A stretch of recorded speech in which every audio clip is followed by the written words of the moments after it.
In the world of science fiction, filmmakers have created different visions of what a spaceship from Earth might look like.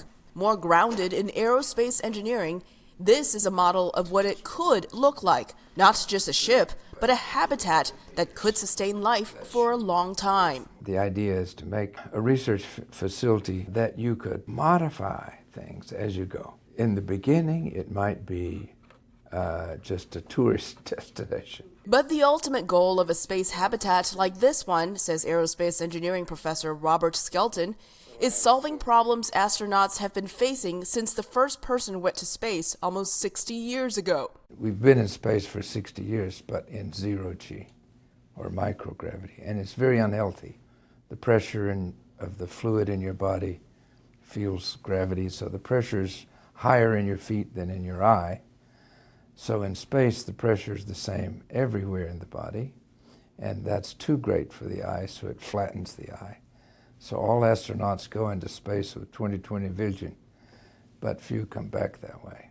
That's just one example of health problems that occur in zero gravity. Skelton's habitat would not only rotate to create gravity, but also provide radiation protection and food for sustainability and a growth capacity. This space habitat is designed with a concept of tensegrity. If you look at these kind of structures... The word tensegrity is a combination of tension and integrity, just like how the body moves with muscles and bones where they strengthen each other.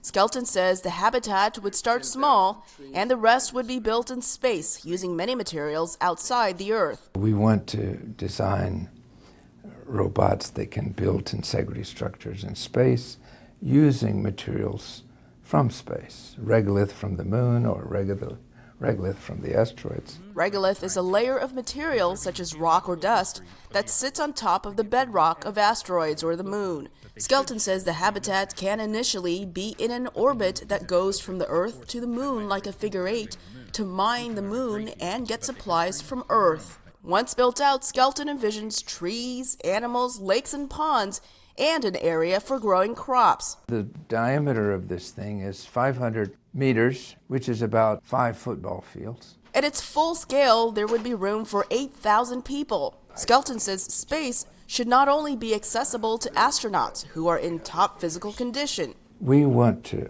open up the space and give some semblance of Earth so that citizens go there and could build commercially sustainable occupations. Skelton says the conclusion of this project is ending with a report to NASA. He says if there is a next step, it would be to build structures and samples to test out the materials that could be used in this space habitat. Elizabeth Lee, VOA News, College Station, Texas.